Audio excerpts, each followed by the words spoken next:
తెలిసి ప్రళంబాసుడైనాడు.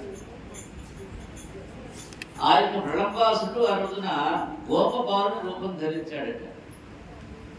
అలా గోపబాలుని రూపంలో వారి చెంతకు వచ్చాడు ప్రళంబాసుడు. అంతా తెలిసిన స్వామి ఏమీ తెలియని వాడిలాగా చూస్తూ ఉన్నాడు. రాక్షసుని దగ్గరికి పిలిచి చెలిమి చేసి తన మిత్రులతో ఇలా అన్నట్ట, మిత్రులారా, మనం 2 పక్షాలుగా చీలిపోదాం.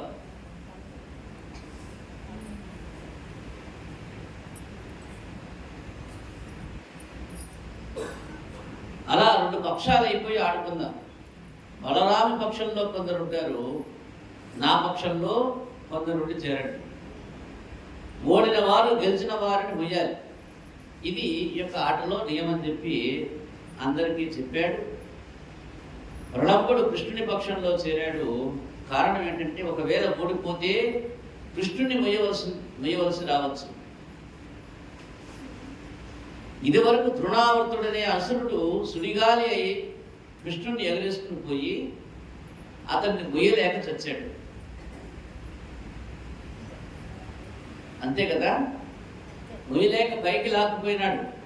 ఎక్కడికో తీసుకువెళ్ళిన తర్వాత బరివెక్కుతూ ఎక్కుతూ ఎక్కుతూ ఎక్కుతూ ఉంటే మొయ్యలేక కింద పడిపోయి చచ్చిపోయినాడు.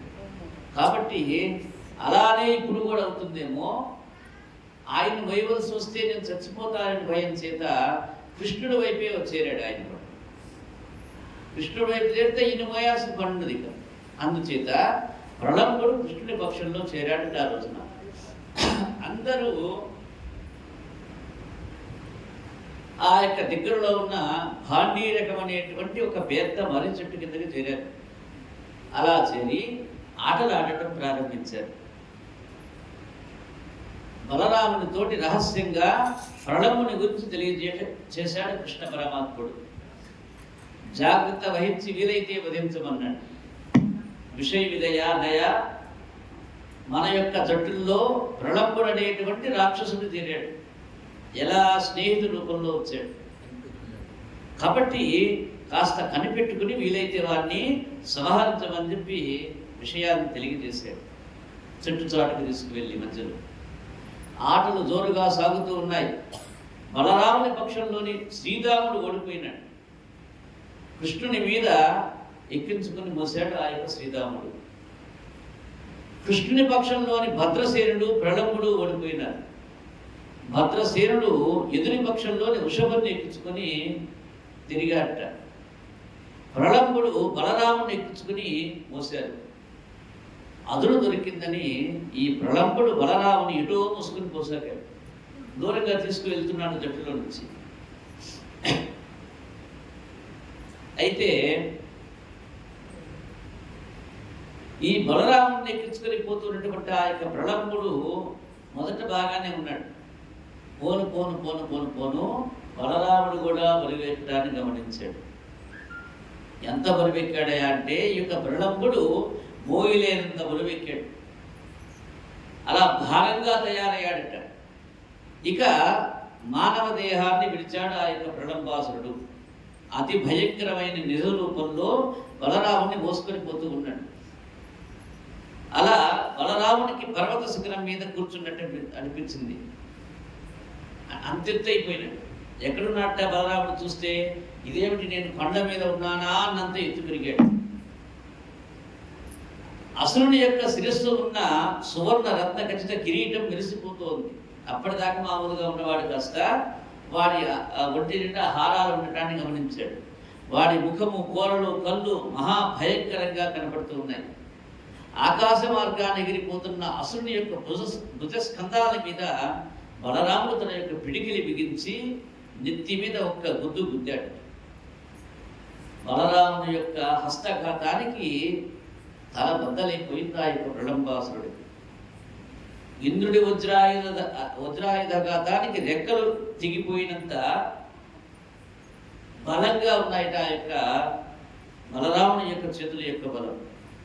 పర్వతంలాగా ప్రళంబుడు పెద్ద శబ్దం చేస్తూ నేల కూడాడు. వాడు మరణించాడు. ఎప్పుడైతే ఈ యొక్క ప్రళంబాసుర వధ జరిగిందో, గోపబాలకులంతా హర్షంతో గంతులు వేసి ఆటలాడారట. పెద్ద రాక్షసుని మన రామన్న ఒక్కడే నేను కూర్చాడని చెప్పి అందరూ ఎగురుకుంటూ ఆ యొక్క నందనజల్లో బృందావనంలో తెలియజేశారు. ఎంత అద్భుతమయ్యా, బలరాముడికి జై, బలరాముడికి జై అంటూ ఎగురుతూ ఉన్నారట. ఒక అసురుని పీడ వదిలిందని చెప్పి ఇంద్రాది దేవతలు సంతోషించి బలరామ కృష్ణుల మీద పుష్పవృష్టిని కురిపించారు. ఈ విధంగా బాలకులందరూ ఆటల్లో మునిగి ఉండగా గోవుల మంద పచ్చగిని వేస్తూ కారణి మధ్యకు వెళ్ళిపోయింది. అక్కడ కార్చుచ్చు చెలరేగిందట. అదే సమయానికి ఆ వేడి గాలికి తట్టుకోలేని ఆవులు అమితంగా దప్పికి గురైపోయింది. దప్పిక భయంతో అంబారావాలు చేస్తూ ఉన్నాయి. గోవులన్నీ ఆక్రోశిస్తూ ఉన్నాయిట. ఆ ఘోష వింటూ, ఆ యొక్క కేకలు వింటూ, ఆ అరుపులు వింటూ ఆటలు సాధించి గోప బాలకులంతా కూడా పరుగున పోయి గోవుల్ని మరణించారు. గోపాలకృష్ణుడు మేఘగర్జన లాంటి స్వరంతో ఆ యొక్క గోవుల్ని పేరున పిలుస్తున్నాడు. గోవుకో పేరు పెట్టాట ఆయన చిన్నప్పుడే. అవన్నీ తల్లిని చేరుతున్న బిడ్డల్లాగా పరుగున అంబారావాలు చేస్తూ వచ్చేస్తూ ఉన్నాయి. దావాన్ని మనమంతా వ్యాపిస్తోంది. తప్పించుకునే మార్గమే కనపడలేదు ఆ యొక్క గోవులకన్నిటికీ. అందరూ దానికి ఆహుతి కాక తప్పదా అన్నట్లు ఉన్నది. చుట్టూ మంటుకొని పోయింది అడవంతా కూడా. పిల్లలంతా భయంతో తల్లడిల్లిపోతూ ఉన్నారు. కృష్ణునికి ప్రణామాలు చేస్తూ ఇలా అన్నట, ఓ కృష్ణ, చూస్తున్నావు కదటయ్యా, ఆకాశాన్ని అంటుకున్న ఈ యొక్క కారు చిచ్చు ప్రపంచాన్ని బూడిద చేసినట్టున్నదయ్యా. మేమంతా నీ వాళ్ళమే కదా, మాకు ఇక దిక్కెవరు, నీవు తప్ప ఇక రక్షించే వాళ్ళు ఎవరు లేరని చెప్పి, మా భగవంతుడికి నీవే కదయ్యా, మమ్మల్ని కాపాడవయ్యా అని వేడుకుంటూ ఉంటే శ్రావణుడు, ఓ ప్రియ బంధువులారా, భయపడకండి, అందరూ కళ్ళు మూసుకొని ఒక్కసారి అన్నాడు అని చెప్పి భగవానుడైనటువంటి కృష్ణ పరమాత్ముడు ఆ యొక్క దావాగ్నిని తన నోటిలో పీల్చుకున్నాడట. ఏదైతే అడవి అంతా మంటలుగా మండుతూ ఉన్నటువంటి ఆ యొక్క ప్రాంతం అంతా ఒక చిన్న కిరోసిన్ గుడ్డిని పిల్లవాడు ఊదితే ఎలా ఆగిపోయిందో, ఈ దావాగ్ని అంతా కూడా కృష్ణ పరమాత్మ యొక్క నోటిలోకి చేరిపోయిందట. సరే, కళ్ళు తెరవండి అన్నాడు వల్ల. అలా కృష్ణ పరమాత్ముడు ఎప్పుడైతే కళ్ళు తెరిచి చూడమన్నాడో, కృష్ణుడు మూర్చపోయిన బాలకుల్ని భామీరక వృక్షం, ఆ యొక్క కృష్ణుడు ఎప్పుడైతే కళ్ళు తెరిచి చూడమన్నాడో అందరూ కళ్ళు తెరిచి చూశారు. అలా కళ్ళు తెరిచి చూసేసరికి ఎదురుగా ఆ యొక్క అగ్ని అంతా కూడా చల్లారిపోయి ఉండటాన్ని గమనించాడు. అయితే ఈ సందర్భంగా కొంతమంది యొక్క వేడి దాటిని తట్టుకోలేక మూర్చపడి ఉన్నారట. వాళ్ళందరినీ ఇందాక చెప్పాం, భాండీరక వృక్షం అన్నాం, దాని కిందకి చేర్చాడు. వాళ్ళు కాస్త స్వార్థన చేకూర్చాడు కృష్ణ పరమాత్ముడు మరియు గోపబాలకుడు. కాసేపు ఆకి తెలివి తెచ్చుకొని తమ కృష్ణుడు భగవంతుడే ఉంటాడని చెప్పి మరొకసారి వాళ్ళంతా అనుకున్నారు. ఈ విధంగా కృష్ణ పరమాత్ముడు బలరామునితో కూడి వేణువుతో గ్రామంలో ప్రవేశించాడు. బాలకృష్ణుడు తమ వద్ద లేని సమయంలో గోపికలకి ఒక నిమిషం శతయుగాలుగా గడిచిపోతుంది. ఊర్లో నుంచి అడవికి వెళ్తాడు గోవుని తోలుకొని. పగలంతా ఆవేదన చెందే వాళ్ళ గొప్ప బాలికలు గోపికలంతా కూడా. మురళీనాథ్ ఆయన వస్తూ వేణువు ఊరుతూ వచ్చేవాడు ఊళ్ళోకి. ఆ యొక్క మురళీగానం ఎప్పుడైతే వినపడేదో అందరూ ఆ యొక్క ఇళ్ళ బయటకు వచ్చేసి గోవుల్ని వెళ్తూ ఉన్నటువంటి కృష్ణయ్యని ఆ వీధి మొదల నుంచి ఈ వీధి చివరి దాకా అలా వీక్షిస్తూ ఉండేవారు. అదే వెళ్ళిపోతున్నాడు అని చెప్పి బాధపడిపోయేవారు ఆ కాసేపు చూసిన తర్వాత. అలా అందరినీ సమ్మోహపరిచి ఉన్నటువంటి ఆ యొక్క కృష్ణయ్య అందరి జీవితాల్లో భాగమైపోయి వాళ్ళకి ఆనందాన్ని చేకూరుస్తూ ఉన్నాడు. ఎదురుగా వీళ్ళు అతన్ని సందర్శించగానే వాళ్ళకి పరమానందం కలుగుతూ ఉండేది. గోప బాలుడు తమ ఇండ్లకు వెళ్ళి పెద్దలకి బలరాముడు ప్రణవాసుని వధించడం, కృష్ణ పరమాత్ముడు తనందరినీ దావాగ్ని ద్వారాల నుండి రక్షించడం మొదలైన అద్భుత చర్యల్ని వర్ణించి చెప్పారు. బలరామకృష్ణులు ఏదో దైవ కార్యం నిర్వహించడానికి వచ్చిన దేవతలై ఉంటారని చెప్పి ఆ గ్రామస్తులంతా వారిని దైవ సమానంగా చూడటం మొదలుపెట్టారు. ఈ విధంగా బలరామకృష్ణులు బృందావనమంతా తమదే అన్నట్టు గోప కుమారులతో కూడి విహరిస్తూ ఉన్నారు. కాలం కూడా వారి వశంలో ఉన్నట్లుగా ఉండేది. మండు వేసవిలో సూర్యుడు బృందావనంలో తన యొక్క ప్రతాపాన్ని చూపేవాడు, చూపడానికి ప్రయత్నం చేసేవాడు. అలా ఎప్పుడైతే ఆ యొక్క ప్రయత్నం మొదలుపెట్టాడో సూర్యుని వంక ఒకసారి ఇలా చూసేవాడు కృష్ణ పరమాత్మ. వెంటనే ఆ సూర్యతాపం తగ్గిపోయి చంద్రుడు ఎలాగైతే రాత్రిపూట ఉదయిస్తే నిర్మలత్వాన్ని కలిగి ఉంటుందో అలాంటి నిర్మలత్వాన్ని చూసేవాట మిగతా జనులంతా కూడా. అక్కడ నిత్య వసంతంగా ఉండేదట. వసంత ఋతువులో ఎలా ఉంటుందో అలా ఉండేదట వాతావరణం అంతా. వృక్షాలు ఫల పుష్పాలతో అందంగా ఉండేదట ఆ యొక్క ప్రాంతం అంతా. నదులు సరస్సులు శుష్కించేవి కాదట. పచ్చగా వయళ్ళు పచ్చగా కనిపిస్తూ ఉండేవట. ఇదంతా ఆ యొక్క భగవానుడి యొక్క సాన్నిధ్య విలాసమే అని చెప్పి అక్కడ ఉన్నటువంటి ప్రజలంతా కూడా ఆనందాన్ని అనుభవిస్తూ ఉన్నారు. నామ రూపరహిత పరమాత్మ మానవ రూపధారి అవతరించి సామాన్యపు గొల్ల పిల్లవారిలాగా పెరుగుతున్నా ఆయన యొక్క దివ్య మాయా ప్రభావం చేత ప్రకృతి మాత కూడా సేవ చేస్తూ ఉంది ఆ యొక్క కృష్ణ పరమాత్ముడికి. ఆ సేవని కేవలం భగవంతుడే కాక చిన్ని కృష్ణయ్యే కాక ఆ ఊరి ప్రజలందరూ ఆస్వాదిస్తూ ఉన్నారు. వర్షాకాలంలో నదులు జలశయాలు నిండిపోతూ ఉన్నాయి. వేసవిలో శుష్కించిన బీజాలు అంతరిస్తూ ఉన్నాయి. భూమాత సర్వ సుందరాంగిలాగా చూడముచ్చటగా ఉన్నదట. జీవరాశులన్నీ తేరుకుని స్వస్థత చెందుతూ ఉన్నాయి. శరదృతువులో నీరు తేటబడి చంద్రకిరణాలు సోకి పైరులు నిండుగా పెరిగాయి. రాజులు విజయోత్సవాలు, రమణులు లక్ష్మీ పూజలు, జనులు జగజ్జనని ఉత్సవాలు జరుపుకుంటూ ఉన్నారు. మన్మధుడు తన యొక్క కార్యక్రమం చేపట్ట సంకల్పించాడట. అంటే ఇవన్నీ ఉంటే జగదోత్పత్తి జరుగుతూ ఉంటుంది.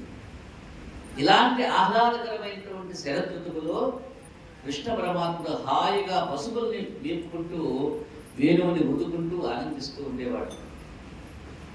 ఆ యొక్క చిన్ని కృష్ణయ్య వేణుగానం గాంధర్వ గానంలాగా ఉండేది.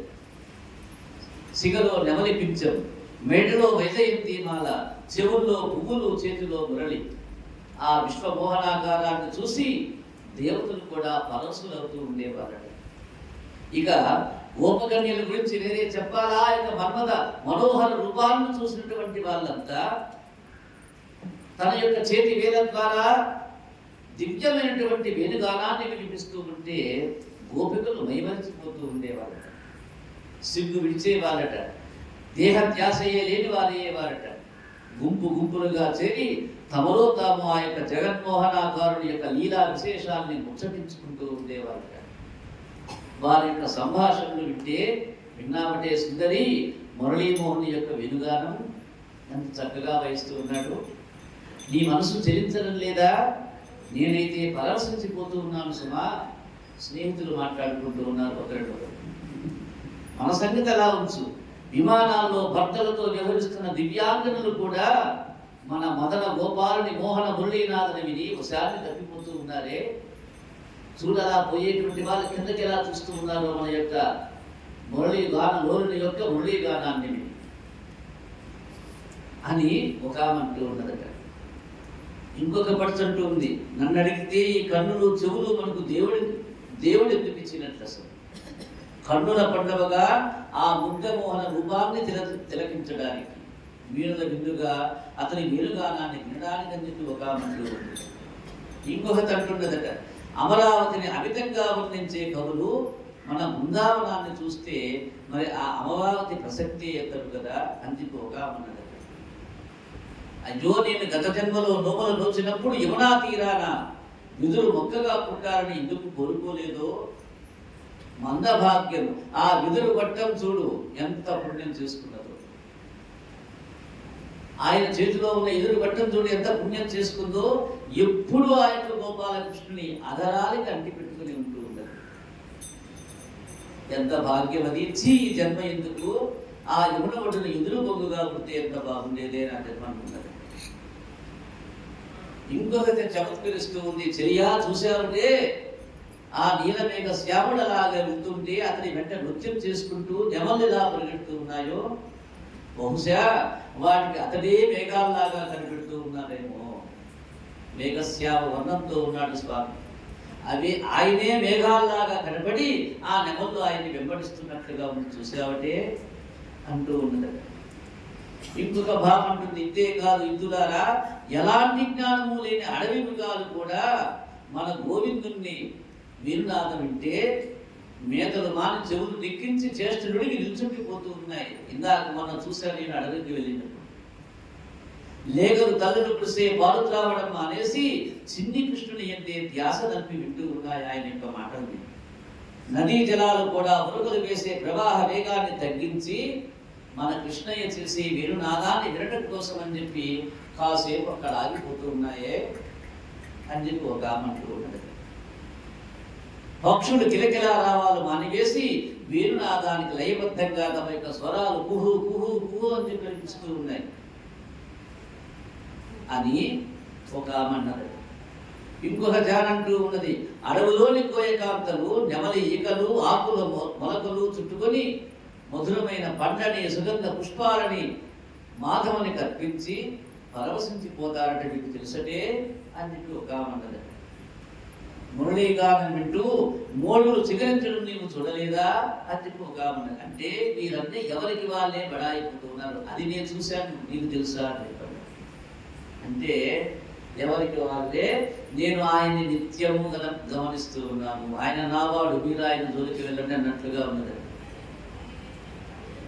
నేను ఆయన వెంబడిస్తూ అడవికి వెళ్ళి ఆయన్నే చూస్తూ ఉన్నా, గమనిస్తూ ఉన్నా, కాబట్టి ఆయన జోలికి మీరు రావద్దు అన్నట్లున్నది.